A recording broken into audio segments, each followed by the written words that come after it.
ఎన్నికల ఫలితాలు ఆశ్చర్యం కలిగిస్తున్నాయి. అవ్వా తాతల ఆప్యాయత, అక్కా చెల్లెమ్మల అనురాగం ఏమైపోయింది? ఆధారాలు లేవు కనుక ఏదో జరిగిందని చెప్పడం లేదు అని ఆంధ్రప్రదేశ్ శాసనసభ ఎన్నికల ఫలితాల తర్వాత జగన్మోహన్ రెడ్డి వ్యక్తం చేసిన ఆవేదన ఇది. 2019 ఎన్నికల ఫలితాల తర్వాత మాకు కేవలం 23 సీట్లు మాత్రమే వచ్చాయంటే మేము ప్రజలను అంతగా బాధ పెట్టామా అని అప్పుడు ఓడిపోయిన చంద్రబాబు నాయుడు ఆత్మ పరిశీలన చేసుకునే ప్రయత్నం చేయగా, ఇప్పుడు జగన్మోహన్ రెడ్డి మాత్రం పరనిందకు పాల్పడుతున్నారు. అధికారంలోకి వచ్చిన నాటి నుంచి తాను ఏమి చేశానో, ఏ లక్ష్యంతో పని చేశానో ఆత్మ పరిశీలన చేసుకుంటే తనకు కేవలం 11 అసెంబ్లీ సీట్లు మాత్రమే రావడానికి గల కారణాలు జగన్ కు ఇట్టే తెలిసిపోతాయి. ప్రజలు తనను మోసం చేశారనే భావన ఆయన మాటల్లో ధ్వనించింది. ఈ దేశంలో ప్రజలెవ్వరూ రాజకీయ నాయకులను మోసం చేయలేరు. నాయకులే అధికార పీఠాలెక్కాక ప్రజలను వంచారు. ఆంధ్రప్రదేశ్ ప్రజలు తమ తీర్పు ద్వారా యావత్ దేశానికే అద్భుత సందేశాన్ని ఇచ్చారు. పాలకుడు ఎలా ఉండకూడదో తేల్చి చెప్పారు. జగన్మోహన్ రెడ్డి ఎంచుకున్న మోడల్ భావితరాల ప్రయోజనాలకు ఎంత ప్రమాదకరమైనదో తమ తీర్పు ద్వారా ప్రజలు స్పష్టం చేశారు. పాలకుడిగా తమ బాధ్యతను విస్మరించి సంక్షేమం పేరిట ప్రజలకు డబ్బు పంచిపెడుతూ తమ అధికారానికి తిరుగుండదని భావించే వాళ్లకు కర్రు కాల్చి వాత పెట్టారు. 2019 ఎన్నికలకు ముందు అమాయకంగా ముఖం పెట్టి జగన్ అధికారంలోకి వచ్చాక తమను మోసం చేశారని ఆయన చర్యల ద్వారా ప్రజలు గ్రహించారు. వంచనతో కూడిన రాజకీయాలు చేసే వారికి ఏ దుస్థితి ఎదురవుతుందో స్పష్టం చేశారు. ముఖ్యమంత్రి అనేవాడు బటన్లు నొక్కడానికే పరిమితం కాకూడదని, రాష్ట్ర భవిష్యత్ గురించి కూడా ఆలోచించాలన్న సందేశాన్ని ప్రజలు బలంగా పంపారు. కేవలం సంక్షేమం లేదా అభివృద్ధిని మాత్రమే నమ్ముకుంటే ఫలితాలు ఇలాగే ఉంటాయని గతంలో చంద్రబాబు, ఇప్పుడు జగన్మోహన్ రెడ్డి విషయంలో రుజువైంది. ప్రభుత్వం పట్ల ప్రజల్లో ఫీల్ గుడ్ భావన ఉన్నప్పుడే ఎవరైనా మళ్లీ అధికారంలోకి వస్తారు. ఆ విషయం విస్మరించి సోషల్ మీడియా సైన్యాలను ఏర్పాటు చేసుకునో, ప్రధాన మీడియాను దొడ్లో కట్టేసుకునో పబ్బం గడుపుకోవాలంటే కుదరదని ప్రధాని నరేంద్ర మోదీ దగ్గర నుంచి తెలంగాణలో కేసీఆర్, ఆంధ్రప్రదేశ్లో జగన్ విషయంలో ప్రజలు రుజువు చేశారు. ఆత్మస్థుతి పరనింద వల్ల ప్రయోజనం ఉండదు. 5 ఏళ్లలో 2,70,000 కోట్ల రూపాయలు పంచిపెట్టినా తనకు ప్రజలు ఎందుకు ఓట్లు వేయలేదో అని జగన్ తెగ ఆశ్చర్యపోతున్నారు. సొంత సొమ్ము ఖర్చు చేసిన వారు ఆవేదన చెందారంటే అర్థం చేసుకోవచ్చు. అప్పులు చేసి సంక్షేమం పేరిట పంచిపెట్టడం అనర్థమని గ్రహించకపోతే ఎలా?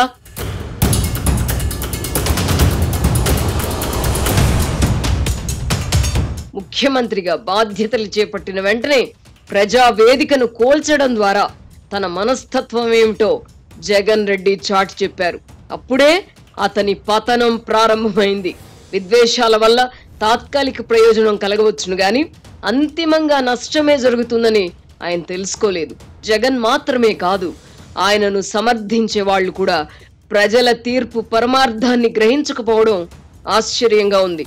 పేదలందరికీ జగన్ మంచి చేసినా ఓడిపోవడం ఏమిటి, ఏదో జరిగింది అంటూ గుండెలు బాదుకోవడం రోతగానూ ఉంటోంది. ముఖ్యమంత్రి అంటే అప్పులు చేసి పంచిపెట్టడం, అదే సమయంలో రాజకీయ ప్రత్యర్థులను ప్రశ్నించే వారిని వేధించడం, పోలీసులతో దమన నీతికి పాల్పడడం ఎంత మాత్రం సమర్థనీయం కాదని గ్రహించుంటే ఎన్నికల ఫలితాలు ఇంత దారుణంగా వచ్చుండేవి కావు. జగన్ కు వ్యతిరేకంగా ప్రజలు కసిగా ఓట్లు వేశారు. స్వార్థ ప్రయోజనాల కోసం చిడతలు కొట్టిన వారిని మినహాయిస్తే ఏ ఒక్క వర్గం ప్రజలు కూడా ఆయన పాలన గొప్పగా ఉందని కీర్తించలేదు. అందుకే అత్యవసర మెజారిటీతో 11 సీట్లే దక్కించుకోగలిగారు. ఆంధ్రప్రదేశ్ ప్రజలు కుల మతాల రొచ్చులో కూరుకుపోయారు అన్న భావన నిన్నటిదాకా ఉండేది. తాజా తీర్పుతో వారు తమ విజ్ఞతను ప్రదర్శించారు. ముఖ్యమంత్రి ఎలా ఉండకూడదో ఈవీఎంల బటన్లు నొక్కి మరీ చెప్పారు. బటన్లు నొక్కడం మినహా జగన్మోహన్ రెడ్డి చేసిన మంచి ఇది అని చెప్పలేని పరిస్థితి. ప్రజలను కులాల వారీగా విడదీయాలని అనుకున్నారు. ఈ పన్నాగం ఫలించలేదు. పేదలకు పెత్తందారులకు మధ్య పోరాటం అంటూ రెచ్చగొట్టిన ప్రయత్నాలు కూడా వికటించాయి. జగన్ కు వ్యతిరేకంగా మొత్తం 61% ఓట్లు పడ్డాయి. అంటే రాష్ట్రంలో పేదల కంటే పెత్తందారులే ఎక్కువగా ఉన్నారా? జగన్ నమ్ముకున్న పేదలు, కులాలు, మతాలకు చెందిన వారిలో కూడా కొందరు ఆయనకు ఓట్లు వేయలేదు.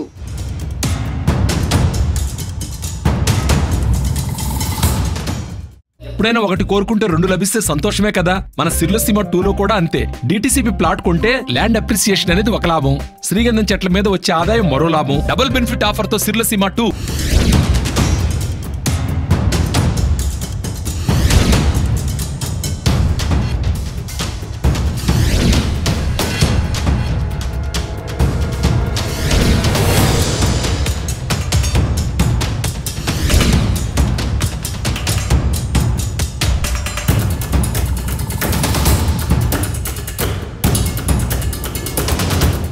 రెండు 2019లో ప్రజలు తన నుంచి ఏమి ఆశించి 151 సీట్లతో ఆశీర్వదించారో జగన్ తెలుసుకోలేదు. చరిత్ర సృష్టించాలన్నా తిరగరాయాలన్నా మేమే అని సినిమా డైలాగులు కొట్టారు.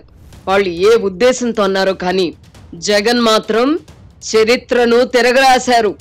151 సీట్లతో అధికారంలోకి వచ్చిన పార్టీ 5 ఏళ్ల దిక్కుమాలిన పాలనతో 140 సీట్లు కోల్పోవచ్చునని జగన్ అండ్ కో నిరూపించారు. ఇది కూడా చరిత్రే కదా. కాగా సోషల్ ఇంజనీరింగ్ సాధారణ ఎన్నికల్లో పనిచేయదు అని మరోమారు రుజువైంది. అధికారం ఉందని ఉచ్చ నీచాలు మరిచి ప్రవర్తించిన వారందరినీ ప్రజలు రాజకీయంగా మట్టుబెట్టారు. ప్రకృతి చాలా గొప్పది. అహంకారంతో విర్రవిగే వారెవరిని అది ఉపేక్షించదు. తాను ఒక ముఖ్యమంత్రినని రాజధర్మాన్ని పాటించాలనే స్పృహను జగన్ రెడ్డి కోల్పోయారు. చంద్రబాబు సతీమణి భువనేశ్వరిని నిండు సభలో మంత్రులు, శాసన సభ్యులు అవమానిస్తున్నప్పుడు జగన్ మహదానందం పొందారు. ఆమె ఉసురు ఊరికే పోతుందా? ధర్మపత్నిని అవమానించినప్పుడు చంద్రబాబు నిస్సహాయంగా విలపించారు. శాసన సభను కౌరవ సభగా మార్చి తనను తీవ్రంగా అవమానించిన సభలోకి మళ్లీ ముఖ్యమంత్రిగానే అడుగు పెడతాను అని చంద్రబాబు చేసిన శపథంలోని ధర్మాగ్రహాన్ని ప్రజలు అర్థం చేసుకుని ఆయనను మళ్లీ ముఖ్యమంత్రిని చేశారు. జగన్ అండ్ కో ఇప్పటికైనా ఆత్మ పరిశీలన చేసుకోవాలి. అయితే వారిలో ఆ లక్షణం కనిపించడం లేదు. ఈవీఎంలను ట్యాంపరింగ్ చేసి తీర్పును తారుమారు చేశారని ప్రచారం చేస్తూ ఆత్మవంచన, పరనిందను కొనసాగిస్తున్నారు. అహంకారం తలకెక్కి వ్యవస్థలను భ్రష్టు పట్టిస్తూ లెక్కలేనితనంతో బరి తెగిస్తూ ప్రతిపక్షాన్ని అణిచివేస్తూ చట్టాలను కాపాడాల్సిన వ్యవస్థలనే ఆత్మరక్షణలో పడేస్తూ న్యాయ వ్యవస్థను ప్రలోభ పెట్టే ప్రయత్నం చేస్తూ ప్రశ్నించిన వాళ్లను అవహేళనకు గురి చేస్తూ రాజధానికి భూములిచ్చిన రైతులను కులపరంగా దూషించి విమర్శించిన వారిపై బూతులతో దాడులు చేస్తూ పోలీసులతో వేధించడం, ప్రభుత్వ వ్యవస్థలను చెరపట్టి అభివృద్ధి ఆనవాళ్లు లేకుండా చేసి యువతకు ఉపాధి కల్పనను గాలి కొదిలేసి రాజ్యం వీరభోజ్యం అన్నట్టుగా బోర విరుచుకొని తిరిగినందునే జన సునామీ ఏర్పడి జగన్ అండ్ కోను ఊడ్చి పారేసింది. గత 5 ఏళ్లలో న్యాయ పాలన లేకుండా చేసి మొత్తం రాష్ట్రాన్ని ఉక్కపోతకు గురి చేశారు. ప్రభుత్వ అరాచకాలను, వైఫల్యాలను ఎత్తి చూపిన వారిని ఎల్లో గ్యాంగ్ అని నిందిస్తూ ఆనందం పొందారు. మా ఓటర్లు వేరు, ఎంతమంది వచ్చినా మా వెంట్రుకు కూడా పేకలేరు అని వెర్రవేగారు. చిర్రెత్తుకొచ్చిన ప్రజలు జగన్ నెత్తి మీద 11 వెంట్రుకలని ఉంచి మిగతావి పీకి పారేశారు. 2019 ఎన్నికల్లో తాము మోసపోయామని గ్రహించిన ప్రజలు 2024లో తమ తీర్పును తిరగరాశారు. చుట్టూ ఉన్మాద మూకను పోగేసుకుని తనకు తాను అపరదాన కర్ణుడిగా బిరుదు తగిలించుకొని ఊరేగినంత మాత్రాన వాస్తవ పరిస్థితులను జనం తెలుసుకోలేరని అనుకోవడం జగన్ అజ్ఞానానికి నిదర్శనం.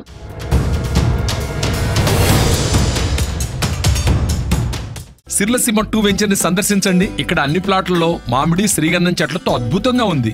ల్యాండ్ అప్రిషియేషన్, ఫ్రీ మెయింటెనెన్స్, పండ్ల తోటల తాలూకా ప్రయోజనాలు. డబుల్ బెనిఫిట్ ఆఫర్ తో సిర్లసీమ 2. ప్రజాస్వామ్య చరిత్రలో అత్యంత ప్రమాదకర ఆటకు జగన్ రెడ్డి తెరలేపారు. సంక్షేమం మాటున ప్రజలకు డబ్బు పంచి ఆ మాటున దోపిడీ దౌర్జన్యాలకు పాల్పడిన అధికారానికి ఢోకా ఉండదని భావించారు. అందుకే 2019లో అధికారంలోకి రావడానికి ముందు కూడా ఒక్కసారి అధికారంలోకి వస్తే 30 ఏళ్లు ముఖ్యమంత్రిగా ఉంటానని చెప్పుకునేవారు.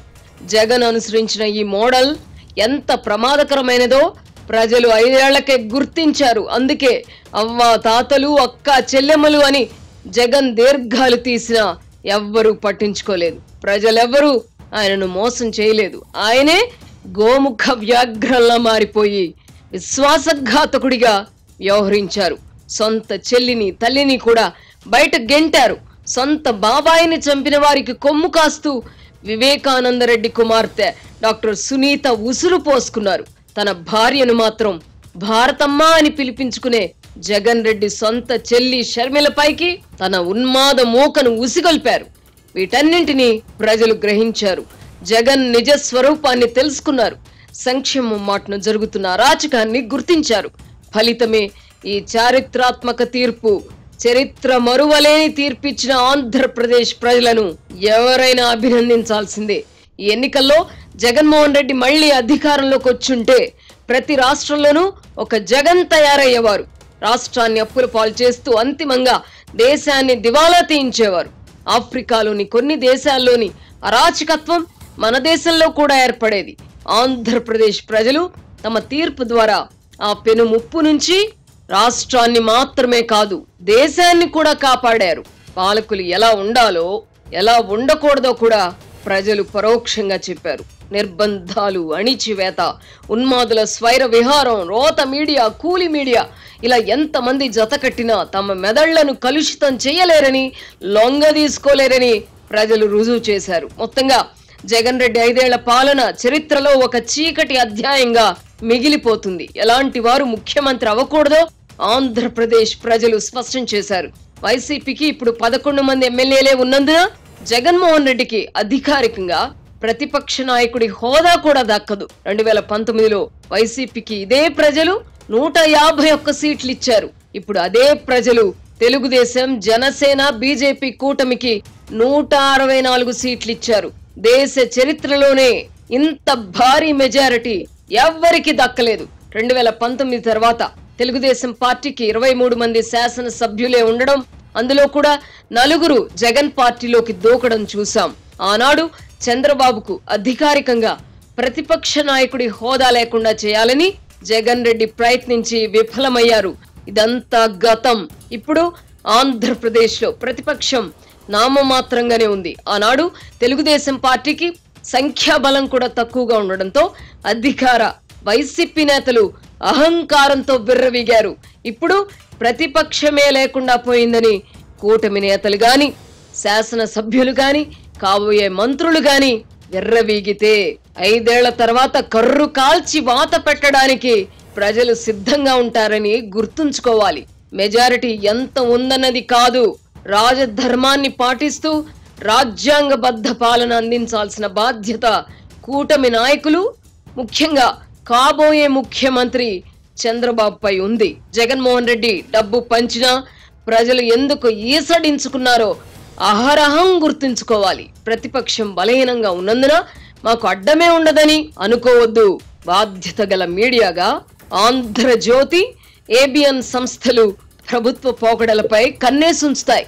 జగన్ ప్రభుత్వ దుశ్చర్యలకు వ్యతిరేకంగా కష్ట నష్టాలకు ఓర్చి అలు పెరుగని పోరాటం చేసినట్టుగానే కూటమి ప్రభుత్వంపై అక్షరాయుద్ధాలు ఎక్కుపెట్టడానికి మేం వెనకాడబోము.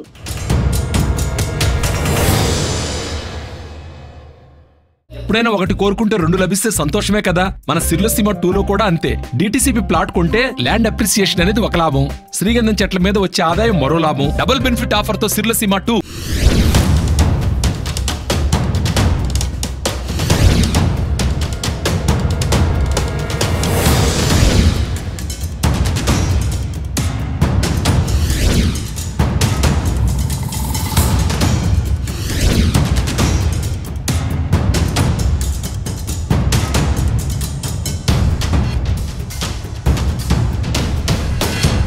రాజకీయాలలో అన్ని రోజులు ఒకేలా ఉండవు. ఇందుకు చంద్రబాబు రాజకీయ జీవితమే ప్రత్యక్ష ఉదాహరణ. యువతరం రాజకీయ నాయకులు ఆయన జీవితాన్ని ఆదర్శంగా తీసుకోవాలి. జయాపజయాలకు పొంగి కుంగిపోకూడదు. చంద్రబాబు తన రాజకీయ జీవితంలో ఎన్నో ఎత్తుపల్లాలు చూశారు, మరెన్నో అవమానాలను అనుభవించారు. అవమానాలు ఎదురైనప్పుడు తాను జాతీయ రాజకీయాలను శాసించిన రోజులను తలుచుకుంటూ కుంగిపోలేదు. 4వసారి ముఖ్యమంత్రిగా ప్రమాణ స్వీకారం చేయబోతున్నారు. ఉమ్మడి రాష్ట్రంలో గాని విభజిత ఆంధ్రప్రదేశ్ లో గాని 15 ఏళ్ల పాటు ప్రతిపక్ష నేతగా ఉన్న చరిత్ర ఆయనది. ముఖ్యమంత్రిగా 14 సంవత్సరాలు పనిచేసిన ఆయన ఖాతాలోకి మరో 5 సంవత్సరాలు చేరబోతున్నాయి. ఇది మరో చరిత్ర కాబోతున్నది. తెలుగు జాతి ఉన్నంత వరకు ఆయన చరిత్రను ఎవ్వరూ చెరిపివేయలేరు. చంద్రబాబును అవకాశం దొరికినప్పుడల్లా అవమానించిన కేసీఆర్, జగన్మోహన్ రెడ్డిల పరిస్థితి ఏమిటి? 2018లో 2వసారి గెలిచిన కేసీఆర్ 2019లో చంద్రబాబు ఓడిపోయినప్పుడు ఆయనకు రిటర్న్ గిఫ్ట్ ఇచ్చానని వికటాట్టహాసం చేశారు. 2023 ఎన్నికల్లో చంద్రబాబు ఏ రూపంలో రిటర్న్ గిఫ్ట్ ఇచ్చారో తెలియదు గాని కేసీఆర్ ఓడిపోయి పార్టీని కూడా కాపాడుకోలేని దుస్థితిలో ఉన్నారు. తాను జైలు జీవితం గడపడానికి చంద్రబాబు కారణమని భావిస్తూ వచ్చిన జగన్ రెడ్డి ప్రతీకారంతో రగిలిపోయారు. తాడు బొంగరం లేని స్కిల్ డెవలప్మెంట్ కేసులో చంద్రబాబును జైలుకు పంపి అహం చల్లార్చుకున్నారు. ఆ కేసులో ఒక సీనియర్ ఐఏఎస్ అధికారిని బెదిరించి చంద్రబాబుకు వ్యతిరేకంగా కోర్టులో సాక్ష్యం చెప్పించారు. ఆ అధికారిని తాడేపల్లి ప్యాలెస్ కు పిలిపించుకొని గతంలో తనను జైలుకు పంపించిన చంద్రబాబును ఇప్పుడు జైలుకు పంపాలని ముఖ్యమంత్రి జగన్మోహన్ రెడ్డి గారికి ఉండదా? ముఖ్యమంత్రిని సంతోషపెట్టడానికైనా మీరు చంద్రబాబుకు వ్యతిరేకంగా సాక్ష్యం ఇవ్వాల్సిందే అని ధనుంజయ రెడ్డి అనే అధికారి బెదిరించారు. తన రాజకీయ జీవితం మచ్చ లేకుండా ముగియాలని చంద్రబాబు భావించేవారు. తానొకటి తెలిస్తే దైవం మరొకటి తలిచింది అన్నట్టుగా ఆయన జైలుకు వెళ్లాల్సి వచ్చింది. అంత మాత్రాన ఆయన కుంగిపోలేదు. రెట్టించిన ఉత్సాహంతో మండు టెండలను సైతం లెక్క చేయకుండా ఎన్నికల ప్రచారం చేసి మరీ అధికారంలోకి వచ్చారు. తెలుగుదేశం పార్టీకి ఇకపై భవిష్యత్తు ఉంటుందా అన్న అనుమానాన్ని అనేక సందర్భాలలో ఎంతో మంది వ్యక్తం చేశారు. జాతీయ మీడియా ఆయనను కీలక సమయాల్లో పట్టించుకోలేదు. 2019కి ముందు ప్రధాని నరేంద్ర మోదీతో విభేదించిన చంద్రబాబు ఆయనకు దూరమయ్యారు. ఆ సందర్భంగా చంద్రబాబుపై ప్రధాని కోపంగా ఉన్నారని ప్రచారం జరిగింది. వాజ్పేయి ప్రధానిగా ఉన్న రోజుల్లో గుజరాత్ ముఖ్యమంత్రిగా ఉన్న నరేంద్ర మోదీని అప్పటి ఎన్డీఏ కన్వీనర్ చంద్రబాబు పట్టించుకోలేదు. అది మనసులో పెట్టుకున్నారో లేదో తెలియదు గాని గత 5 ఏళ్లుగా చంద్రబాబుతో అంటి ముట్టనట్టుగానే ప్రధాని మోదీ వ్యవహరించారు. అయినా చంద్రబాబు కుంగిపోలేదు. తాజా ఎన్నికల్లో బీజేపీతో పొత్తు కుదరడం, రాష్ట్రంలో ప్రజలు అసాధారణ తీర్పు ఇవ్వడంతో పాటు కేంద్రంలో బీజేపీకి సొంతంగా మెజారిటీ లభించకపోవడంతో చంద్రబాబుకు మళ్లీ ప్రాధాన్యత పెరిగింది. ఢిల్లీ వెళ్లిన చంద్రబాబుకు రాజకీయంగా గొప్ప గౌరవ మర్యాదలు లభించాయి. జాతీయ మీడియా ఆయన కోసం పరుగులు పెట్టింది. అంత మాత్రాన ఆయన పొంగిపోవడం లేదు.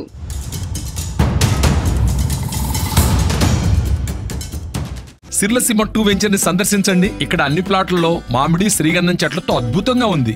ల్యాండ్ అప్రిషియేషన్, ఫ్రీ మెయింటెనెన్స్, పండ్ల తోటల తాలూకా ప్రయోజనాలు, డబుల్ బెనిఫిట్ ఆఫర్ తో సిర్లసీమ 2. 2019లో ఓడిపోయాక దాదాపు 2 ఏళ్ల పాటు చంద్రబాబును పలకరించేవారే కరువయ్యారు. 14 ఏళ్లు ముఖ్యమంత్రిగా పనిచేసిన వేరెవ్వరూ ఆ పరిస్థితిని తట్టుకోలేరు. కానీ చంద్రబాబుకు సహనం ఎక్కువ. మంచి రోజుల కోసం ఓపికగా ఎదురు చూశారు. ఆ మంచి రోజులు ఇప్పుడు రానే వచ్చాయి.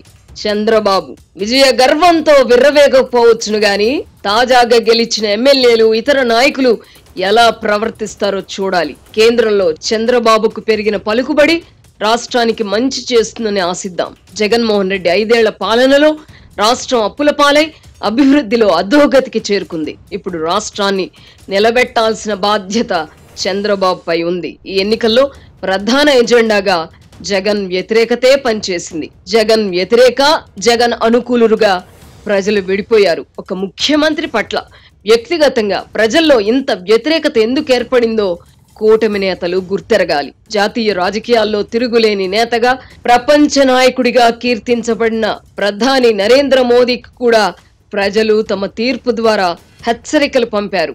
ఏ పాలకుడైనా కట్టు తప్పినప్పుడు ప్రజల ధర్మాగ్రహానికి గురి కావాల్సిందే. ఇందుకు ఎవ్వరూ మినహాయింపు కాదు. నేను అన్న అహం ఎవరికి తలకెక్కినా ప్రకృతి రూపంలో పతనం కాచుకునే ఉంటుంది. ఆంధ్రప్రదేశ్లో అధికారంలోకి వచ్చిన కూటమి నేతలు ఈ సత్యాన్ని గుర్తించి ధర్మబద్ధమైన పాలన అందిస్తారని ఆశిద్దాం. మెజారిటీ ఎంత వచ్చిందన్నది ముఖ్యం కాదు, అధికారం 5 ఏళ్లు మాత్రమేనని అప్రమత్తంగా ఉండాలి. లేని పక్షంలో ప్రజల చేతిలో ఓటు అనే ఆయుధం వేటు వేయడానికి ఎప్పుడూ సిద్ధంగా ఉంటుంది.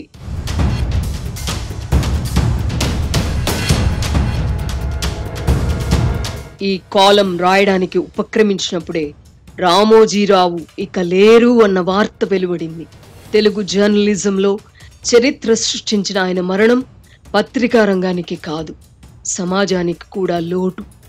అధికార హుంకరింపులకు బెదరకుండా, వెరవకుండా రామోజీరావు అక్షర యుద్ధం సాగించారు. రామోజీరావు కుటుంబ సభ్యులకు నా ప్రగాఢ సానుభూతి తెలుపుతూ ఆంధ్రజ్యోతి సంస్థల తరపున ఆయనకు అక్షర నమస్సుమాంజలులు సమర్పిస్తున్నాను.